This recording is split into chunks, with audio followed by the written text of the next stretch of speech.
Hey, hope everybody, how's that doing? Happy Yorkshire Day 2026.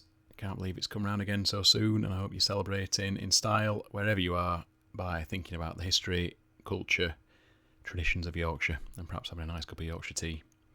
Today, because it's Yorkshire Day, I'm going to talk about the Yorkshire Declaration of Integrity and a little bit about the Yorkshire Ridings Society. So without further ado, here we go. So starting with the Yorkshire Ridings Society, because one precedes the other. The Riding Society was formed in 1974 during a time of local government reorganisation, which saw the abolishment, you could argue, of the historic administrative ridings and introduced the new administrative counties that we still have today. So you've got North, South, West, and the East Yorkshire did retain its historic name, the East Riding, but you went from having the three traditional administrative areas of Yorkshire, which the origins of which go way, way back to the region's founding over 1,000 years ago, and they were replaced by four new counties. And on top of that, many areas on the outskirts of Yorkshire were carved up and reallocated to some of the surrounding counties as well, which was very controversial. So the Riding Society, its purpose was to defend the continuing recognition of Yorkshire's historic identity, its historic boundaries, and the traditional three ridings. And the Riding Society organised the first ever Yorkshire Day, which was held on the 1st of August 1975, which I think surprises a lot of people. A lot of people assume that it is, like many aspects of the county and its history, that it goes way back into the midst of time. But the Yorkshire Day that we know and love was only celebrated for the first time in 1975 as a direct response to these administrative changes in 1974. And just as a refresher, the ridings, unlike what you might hear through some kind of folk etymology, that it's to do with how far you could ride a horse in a day, the etymology is unrelated to horseback riding.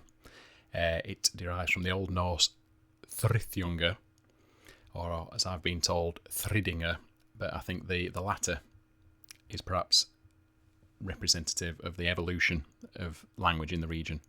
So I think they perhaps, and I'm probably completely butchering this, but I'm trying my best, the "þrithjunga" evolved over time into something more similar to "thridinger," and then eventually into riding, which means to divide into three, or a third part of something, and hence why there's three ridings and not four. So the historic ridings were the North Riding, the East Riding, and the West Riding, where I grew up, alongside the city of York, which was separate from the ridings and sat more or less in the middle of the three ridings at the centre of Yorkshire, that is. The declaration itself asserts that Yorkshire consists of three ridings and the city of York, that those historic boundaries remain meaningful and important, that the places within those boundaries are firmly within Yorkshire and forever shall be, that those born there or living there should be loyal to the ridings and that they are Yorkshiremen and women, and that anybody denying these facts forfeits their claim to Yorkshire status. So as you can see, slightly controversial, especially when it was written in the 70s and the boundaries were being changed, and perhaps people's identities were changing as well for those that were on the fringe of the Yorkshire region and that they found themselves one morning in a different county, a different region. This is obviously quite provocative. The declaration is historically read at 4 points around the city of York along the ancient city walls of York. So that's Micklegate Bar, which represents the West Riding, Bootham Bar, representing the North Riding, Monk Bar, representing the city of York itself, and Walmgate Bar, representing the East Riding. It begins on a very specific time, so one of the sources I used for today's video was an account of the 2014 ceremony, which began at Micklegate Bar at 11:39, which you might think is quite an unusual time, but I'll come back to that. And it's preceded by then a walk around the city walls, readings at the other bars that I've mentioned, and then sometimes a civic reading somewhere public. So in 2014 it was read at St Helens Square by the Deputy Lord Mayor of York as well. It has traditionally, or in the years it's been read and celebrated, been read in multiple languages, which represent the evolution of language in Yorkshire itself. So in recent years, it's been read in Standard Modern English, Old Norse, which is a reference to the region's founding in the 800s by Danish settlers, and in Latin, which is a reference to Yorkshire's place within the Roman Empire, when Britannia was part of the Roman Empire. And of course, as I mentioned, that reflects the Anglo-Saxon, the Scandinavian, the Roman, and the modern inhabitants of the region. The unusual time, I mentioned that the 2014 event began at 1139. That time changes every year, and the idea is it's based on the number of years since 876, which is the year that the Riding Society chose to represent the founding of Yorkshire by Halfdan Ragnarsson. And I believe that also ties to the first references to the ridings within the Anglo-Saxon Chronicle.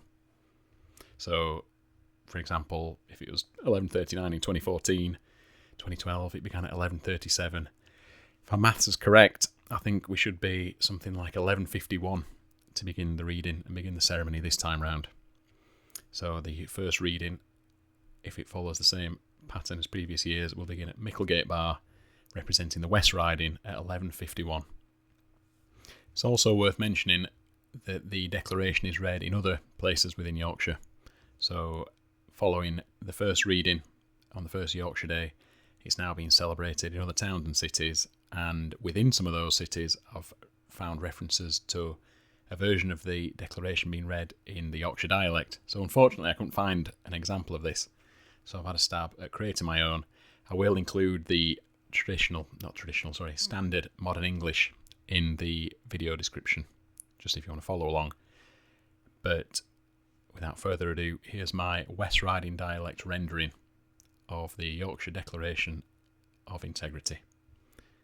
Mysen, being a resident at West Riding of Yorkshire, do hereby declare that Yorkshire consists of 3 ridings and City of York, with these boundaries standing for well over 1,000 years. That all places within these ridings are in Yorkshire, that all folk born within them, or living within them, are loyal to ridings, are Yorkshiremen and women, and that any folk, council or company, as knowingly denies these truths, shall forfeit all claims to Yorkshire status. And with that, I hope you have a fantastic Yorkshire Day. I hope you think about the topic of today's videos, whether the ridings mean anything to you, what it means in 2026, and what it might mean in the future. But until the next one, have a great time, look after this ends, and as they say, hear all, see all, send out, hate all, sup all, pay out, and if they ever does out for now, do it for this end. Sithee.